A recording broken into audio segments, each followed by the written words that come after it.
this is the hot take section of the show. So last episode, Nelson got his take off about LeBron and his longevity. In this episode, I'm picking up where we left off talking about the longevity, and we were talking about Katie. And so I'm picking up where we left off. So don't kill me, but Kevin Durant might be the best scoring option of all time. So when I say this, I'm thinking about it like this. Name an offense you cannot put Kevin Durant in. Okay, you can't. Thank you. Kevin Durant is probably the is probably the Facts. best scoring option of all time because you can either build an offense around him or fit him into your offense easily. He doesn't need a whole bunch of space. He doesn't need a whole bunch of time. He can give you quick buckets. He can give you milk the clock buckets. He can give you what you want. Now, are there people who you can say put the ball in the hole better than him? You can have the debate. You can have the conversation. That's cool. What I'm talking about is I'm a coach and I have to build around Shaq. Automatically, you got to have shooters. You got to have this. You got to have that. You got to have somebody to get him the ball. You got to build around Jordan. Well, you can't put too much of a scoring around him because Jordan gonna be a little bit more ball dominant. He ain't gonna pass the ball as well. Well, LeBron, he not the best shooter, so you gotta have somebody that can score for him a little bit, some too. He's more facilitated, he prefer to do that. Kobe, same line as Jordan. Melo, he needs the ball in his hands a little bit more. He needs to create. He can score within the box, but he's gonna take up a little bit more space than the KD would. If he gonna do his dribbles and things, you gotta build more around him.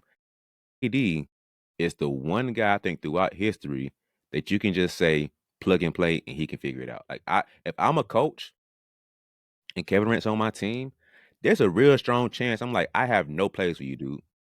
I'm drawing up for Book. I'm drawing up for everybody else. KD, you gonna get yours. Now I might have a little quick action to get you the ball, but I ain't drawing no plays for you. It's gonna be a pin down, let you catch a high post, and you just figure it out from there. Because that's how effortless it is to throw KD in. So if I'm coaching the Suns right now, if I was coaching well, I don't know about OKC him, but like Warriors him and up, it's like, bruh, plays for what? You get the ball, you gonna score. I'm drawing up for everybody else, but you get in where you fit in. So like he in my opinion, he might be the best scoring option or offensive threat in NBA history. Brother, I'm not mad at that at all because he's just that unstoppable. He don't need much to get off. You know what I mean? But I do have a counter. I would have to argue that it would be Steph Curry. If we talking about offensive weapon, I have to argue it would be Steph Curry. This is why. If you was to build your best overall lineup, and I told you you had to pick a point guard, like somebody that was labeled point guard, shooting guard, small forward, power forward, center. Because I know people get crazy with the lineups and put, I'm putting LeBron at the one, whatever. Nah, LeBron at three. We're going to stick with LeBron at the three.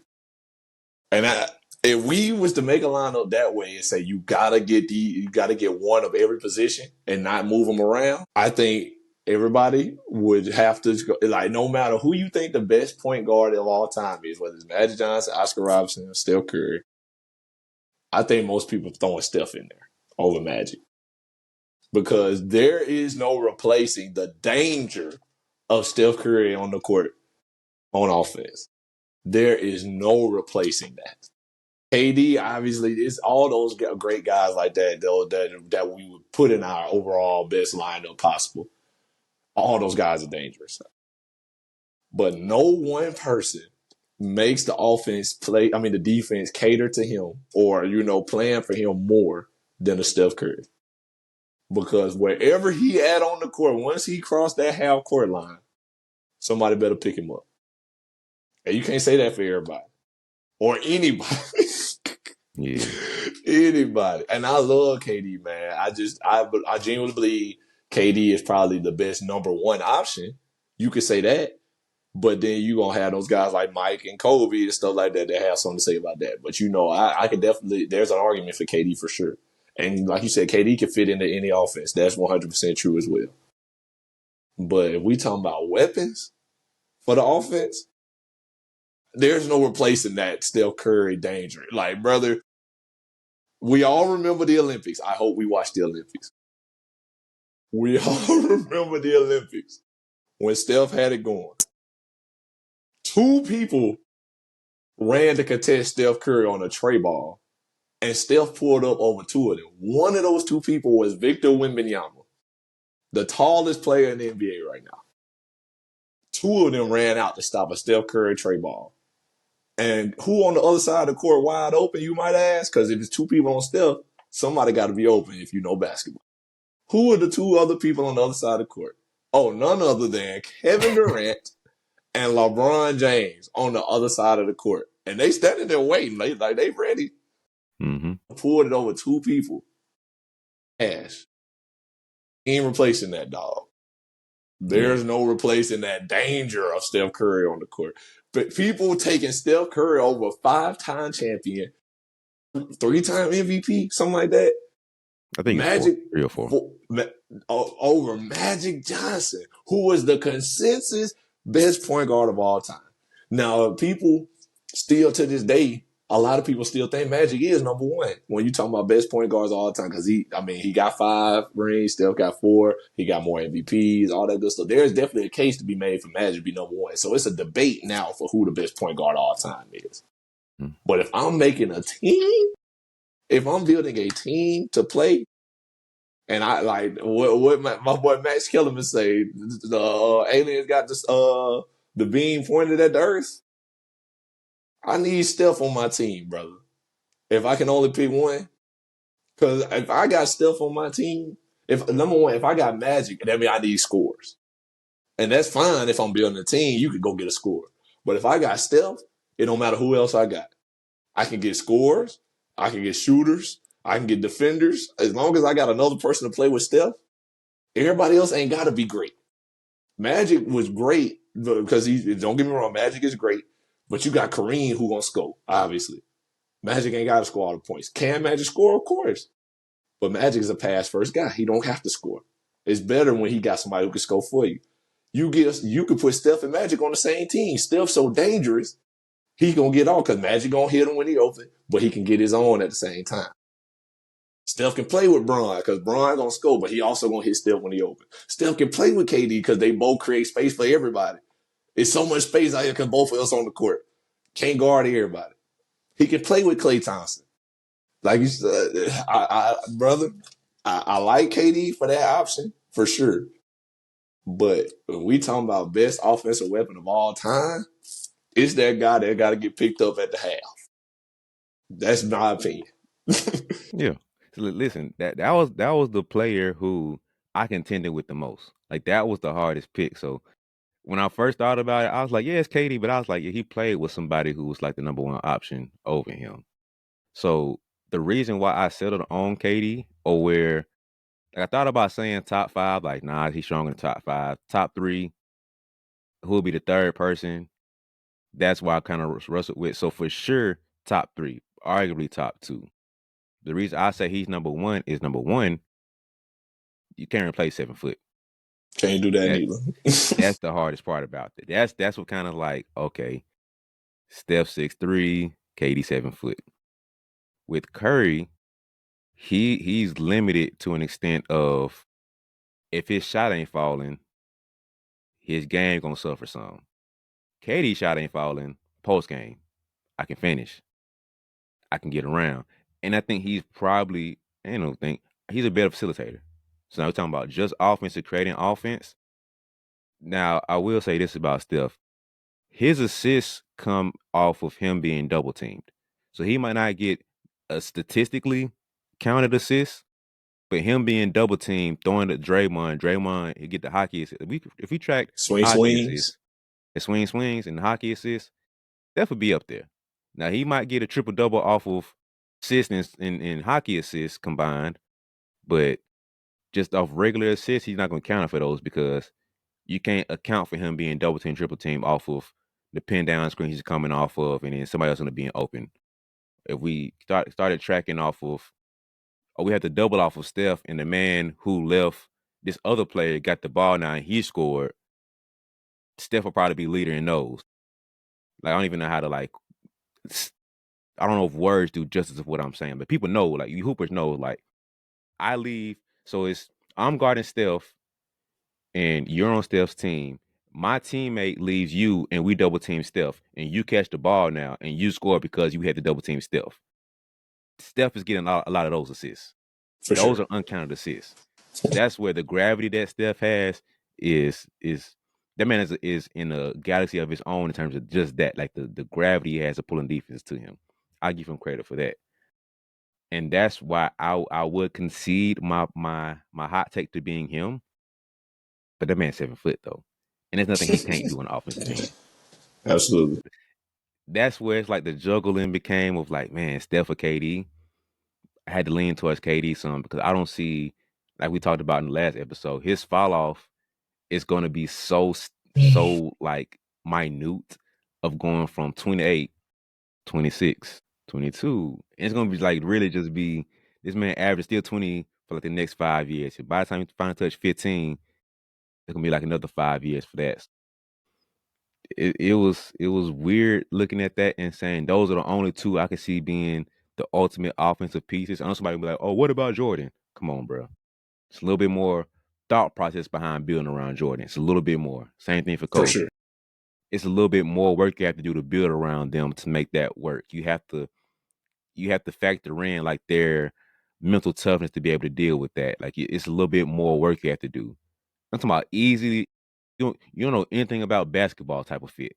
Those two come to mind. It's like, oh, easy. Now, also why I get the nod of KD over Steph is because there's a we have to figure out how to get him open work in there too. So a lot of times he plays off ball. If you can have a good screen setter or somebody with like high enough IQ to get him in his spots, we saw that what happened with the Warriors when they didn't have the strength in numbers group and they had the high IQ guy had a whole bunch of young guys who used to playing with Steph. It was a weird pocket right there for Steph. For sure.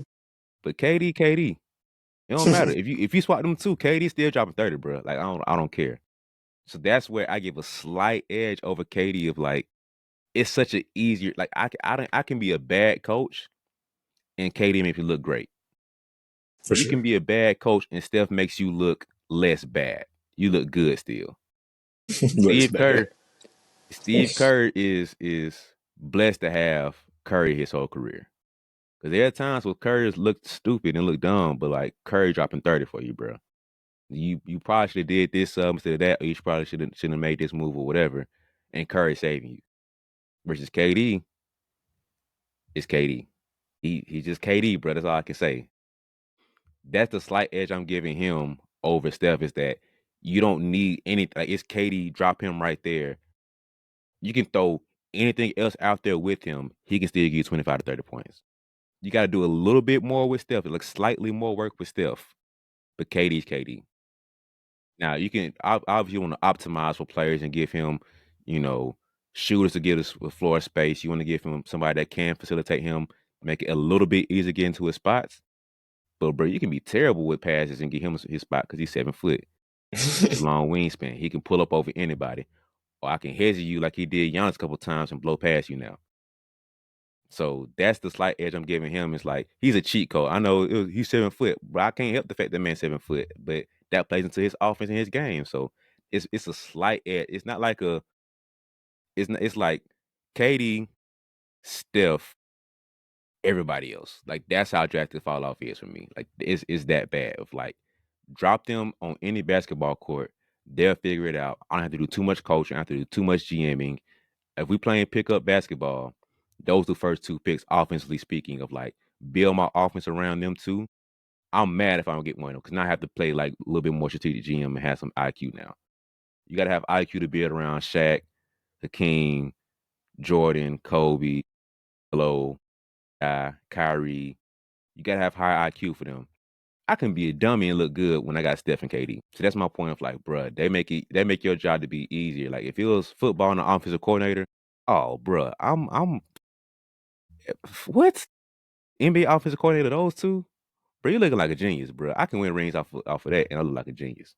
So that's the nod I'm giving KD over him of like that's the ultimate offensive pick of the simplicity of what he can give you too. Yeah, it's you can't go wrong with either one. And I'm like I said, I'm not mad at your take at all. There's definitely an argument to be made, but when we in this conversation, I can't help but think about that day, that day, that year you kind of talking about where everybody was kind of hurt and it was kind of just Steph out there and Draymond was playing and some young guys. I will never forget, brother. Long as Steph Curry and Draymond Green is in the league, I'll never forget. They was playing the Memphis Grizzlies in the play-in to get into the playoffs. I want to say this was 2021, like the year after the bubble. They playing the Memphis Grizzlies in the play-in tournament. The Grizzlies up two in fourth quarter. The Warriors got last possession of the game. They had taken out full court, and it was only a couple seconds left. They didn't have a timeout to advance the ball. Steph bringing the ball up on the right side of the court. Draymond took it out, gave to Steph, so they both coming up the court. I kid you not. If for those who ain't never seen the game or who didn't watch the game or don't, Steph, man, John Morant actually, and Jared Jackson Jr., who was guarding Draymond, went to trap Steph soon as he crossed half court. Soon as he crossed half court. This is the last possession of the game. They went to trap Steph. Steph threw the ball. No, I'm sorry. The game was tied because they went to overtime. I'm sorry. The game was tied. Steph threw the ball to Draymond out of the double team. And this is how I know it was not on some stuff like, all right, we're gonna run and jump and try to force a turnover real quick. It wasn't on that type of time. It was on the type timing of anybody but Steph can make this shot. If anybody other than Steph Curry make this shot, hey man, shake their hand, good game, and we'll see y'all next time. They trapped Steph, and nobody rotated to Draymond for the steal. Because anybody that know basketball know when you try to trap a press, you got to take away the first pass, which is Draymond. Nobody rotated to Draymond. They like get the ball out Steph's hands, and we'll play 4-on-3 before we let Steph score. And what happened? Draymond drive down the middle of the lane. Nobody stopped him. He doesn't look to score at all. He looks to try to throw a lob to Looney at the time. The lob isn't there. Why? Because nobody tried to guard Draymond. Draymond could have went right down the middle of the lane, took off and dunked it, but he was looking to pass. He tried to throw a pass to Looney. They end up turning it over, whatever. They go to OT and they lose. And that is what I think about when we had this combo. The Grizzlies made a conscious decision. Anybody can shoot the ball other than Steph Curry. Anybody. And it worked. Because they ain't even get a shot of Draymond. Don't get me wrong. Draymond sold. For sure he sold. Don't get me wrong. But just seeing that, if I'm Steph, I'm blown. Because I'm like, there's no way they just took me out the equation. And y'all couldn't score 4-on-3? I'm Mm. blown. I don't think nobody was getting that treatment. Now, of course, you get guys like KD or somebody. If it's KD by itself, obviously Steph was kind of the lone star, obviously. You get KD in a situation like that, you're going to double team KD too, but when you going to double him? When he catch the ball. KD ain't just going to bring it up the court like that. And you double at half. They going to double KD as soon as he get into a like scoring range or where he's dangerous. They gonna double him then. Same thing for like a Kobe or Michael Jordan, any of them other guys you might want to name. They gonna double him when he in a dangerous situation. Steph dangerous as soon as he crossed that half. Double him, get him. Anybody else can shoot. Double him as soon as he crossed half court. And that is why I say it's got to be Steph. Yeah, I think, but that also plays to their position. So if KD was a point forward type and he brought the ball down the court, I'm pretty sure you see him double on ball a lot more. But because he's always been the off ball scorer, it's like D Book bring the ball down, get it to him. Westbrook bring the ball down, get it to him, or Steph or Draymond bring the ball down, get it to him. A little bit different. If KD said this before about conversation about him and LeBron about carrying low, like somebody saying he can't carry the load like LeBron does. And he's like, I've never been asked to. I've always been asked to go get buckets. I've never been asked to go get triple doubles. I could do that. And he has done it. I could be Mm. asked to be a playmaker. I could be asked to be more of a defender. I've never been asked for my team to do that stuff, which is true. When you look at him in OKC, it's him and Russ, him, Russ, James Harden. He's always had a Serge Ibaka, Steven Adams back there, Kendrick Perkins to play defense back there.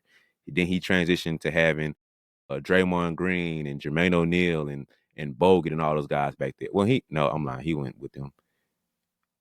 Who was the four? Who was the five with Katie and them? Steph and KD. Yeah, who was the five man? I forgot who they had now. They Looney were was there. they were putting Draymond at the five some days, honestly. But Looney was there. We'll get in them one there no more. Yeah, They was really small. I remember. Then that year they got Boogie, but he barely played. But they were small most of the time with Draymond at the five yeah. So or Iggy at the four. yeah, I forgot they went tiny, but then he went to Brooklyn, and that was like 3 years of that, and then I don't even remember who was on the team with them besides the big three. They had LA for a couple years, LaMarcus Aldridge, Blake Griffin, I think Blake too. Griffin. Yes. But anyway, he's never been asked to carry the same responsibilities and role that LeBron has. So if you saw him brought down the ball more, honestly, for him, doesn't make sense to extend his range. When I can get a shot up at the 3-point line, like that's another Over thing the too. top. Steph has to. So that's a little different from that. But I think the one thing that will make me concede to Steph is two things.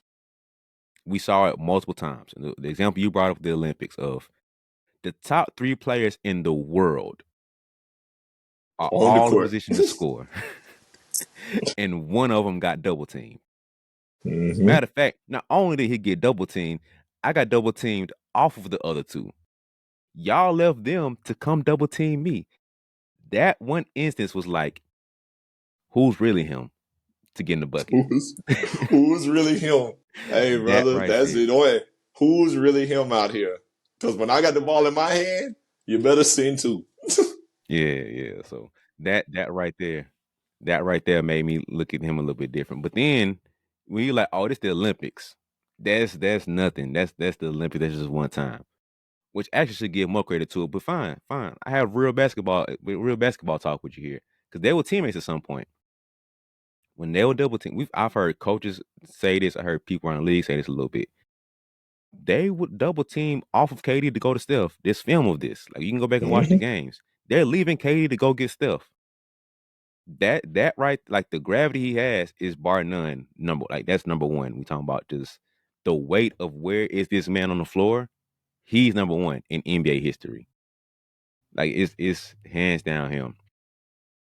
But once again, I'm still thinking of terms of like the simplicity of scoring off the off. Like if I'm building an offense and I have to go around somebody, I'm probably still leaning towards KD just off the simplicity of it. And I can really because I can put them together. It's so crazy too. Like that's nothing I think about. That's crazy. I can still build off of those two. But the Mm-hmm. simplicity of what he does and what he gives you, and the effort that he puts in of making it be so minute of what I have to do. Like, I'm lazy, bro. I don't want to sit here and coach. A lot of NBA coaches are lazy. They don't put in that much work. And you make me have to work even less, or I'm have to work differently now. I don't have to worry about you. Ah, cool. I'm done. So that made me think about that and why I'm still leaning a bit more towards KD. But it's yeah, it's tough. And I thought about it more. The third player for this discussion for me might be James Harden. That might be number three of all time, just off of the playmaking ability and him being able to just be such a dynamic threat like that. Like he can give you 40 with 5 assists, or he can give you a solid 30 with 12 assists.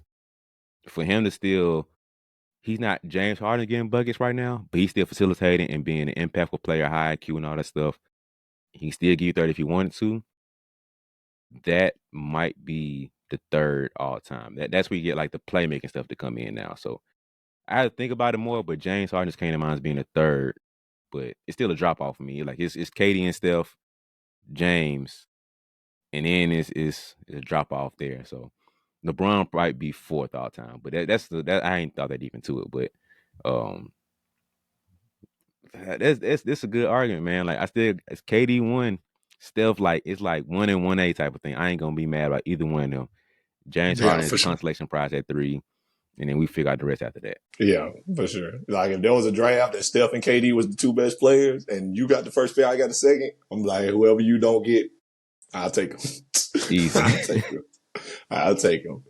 But nah, bro. If we were talking about just scoring, I think James obviously would be up there, number one or up there.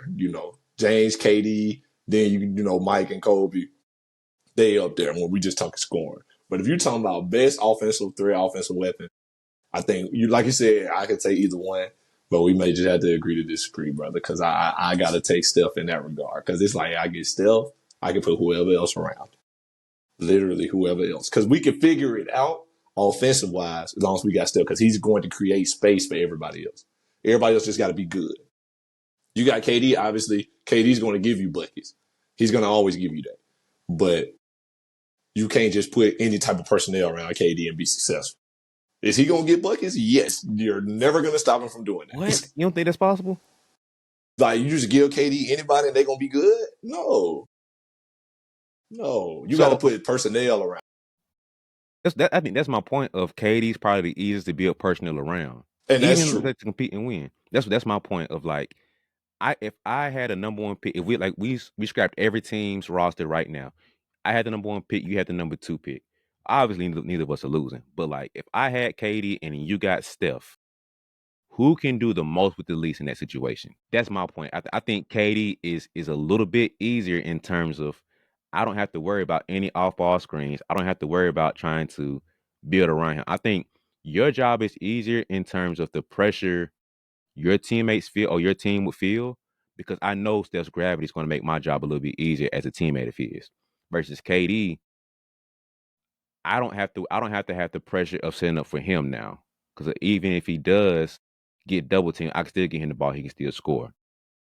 Now he's gonna get the same gravity as Steph, of course not, because that's a stratosphere of his own.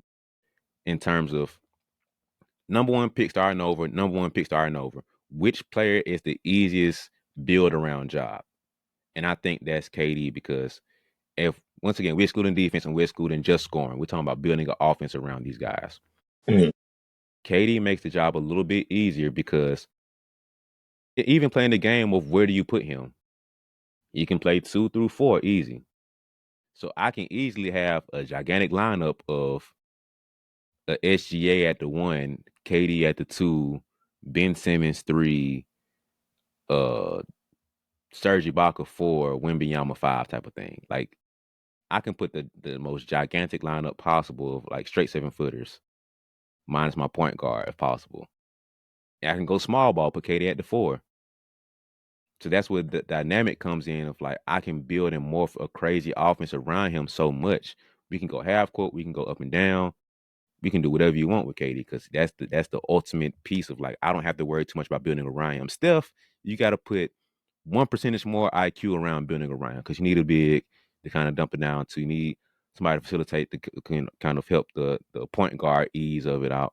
But it's like it's not like a night and day difference between those two.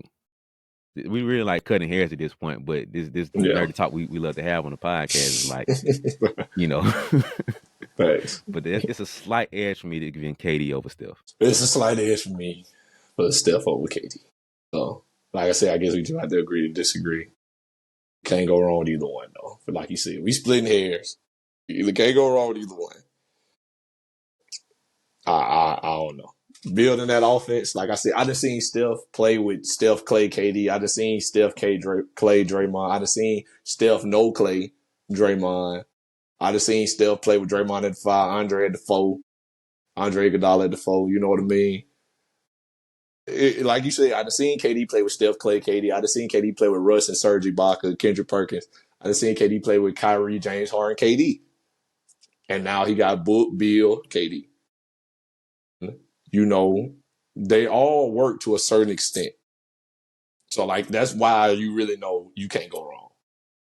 Or none of them were terrible. Even if you don't think they work together, they fit great. None of those teams are terrible. None of those teams are just bottom of the barrel. You know what I mean? Having those guys gonna always give you a chance, and that's the main thing. But yeah, like I said, this joint to be one of the one we might have to agree to disagree. I ain't gonna kill you though. Like you said, I ain't gonna kill you on it. But For me, it's got to be Steph. Yeah, Like you and I, said, by a slight margin. yeah, and I don't want to belabor this and get on this too long, but like you brought up the fact of Draymond being, if we're gonna be honest, there are times where Draymond's been a handicap to Steph's career, For sure. and we look at him as like, bro, why if you could even be a respectable catch and shooter, like you just absolutely abysmal at some points and times. If you were respectable, you could help out that man a lot. But we could say the same thing about Westbrook early in his career, about KD in his career. Because, like, bro, if you would just slow down, if you would just Slow just down. Right, facts. if Slow you would down. just breathe for half a second and just not do that, like you great, great, great, good, bad, and it just Westbrook my dude. But I think just as much as Draymond's a handicap to Steph, Westbrook was probably just as much a handicap to KD at certain times. If people want to be like, "Oh, he played with Draymond." Well, he played with Russ. And no, once again, I love both of them. I ain't trying to throw no shots. This is just basketball I talk understand as you. as a fan. So I know we here, but I got to clarify this for people listening. People gonna be like, "Oh, he played with Draymond. Da da da. He did this in the play in and da da da da." Well, he had Westbrook. I love Westbrook. If we're being honest, it's about the same level of handicap because There both was of them times. are great dynamic players. They great playmakers, fenders. They can do so much for you, triple double guys, like all this stuff. But man, they have some reckless plays. They have some dumb moments that can cost the team. Both of them dealt with that. We'll leave that in the comments for like who was the bigger handicap for the guy. We ain't gonna discuss that because I don't want to get into that. I got some Only respect difference for both of is them guys. only difference is KD left for us. Steph ain't never leave Draymond. So that's the only difference. KD said, you know what, I want to play a better brand of basketball. And Steph said, you know what, I'm a retired warrior. I just ride it out. Steph playing with Draymond is like you in that car that the back right window don't let down. It's like, it ain't Yeah. enough to get rid of the car. But now, if there was ever a chance to get a new car, I'll buy it. But I'm gonna ride this one. It's paid off. Mm-hmm. I'm good. I'll ride out. So, but yeah, man. Y'all let us know who which one. Let us know who you think is the bigger offensive threat or the better offensive piece to have, and who had the bigger detriment to their career. Those would be Oh the two. man. Yeah, but I think this is a really good episode, man. So if y'all didn't watch part one where Nelson gave his hot take about LeBron, go back and watch that because that kind of did segue into this talk that we're having now. It's funny, bro. We talked about Steph and Katie a lot the last two episodes. We ain't even playing that. It just kind of flowed. But shout out to the big three in the NBA, man. Y'all boys been holding us down for almost 2 decades now. So it's that's basically to summarize the last episode. Shout out to the big three. We gonna miss y'all when y'all gone, man. That if you want to That's what we get gonna a talk about. sentence, we gonna have to we scramble for topics after that, man. But anything else you want to say after that, man? Nah, brother, you said that was the one right there. Shout out to the big three. Appreciate y'all, man. Been holding it down for a long time. Yeah, shout out LeBron James, Steph Curry, and Kevin Durant. We gonna miss y'all, man. But without further ado, man, that's it. Thank you for watching. Subscribe, like, share. Go back and watch part one when Nelson gave his take. This is part two that segue into it. But that's it, man. Thank y'all. See you on the next one.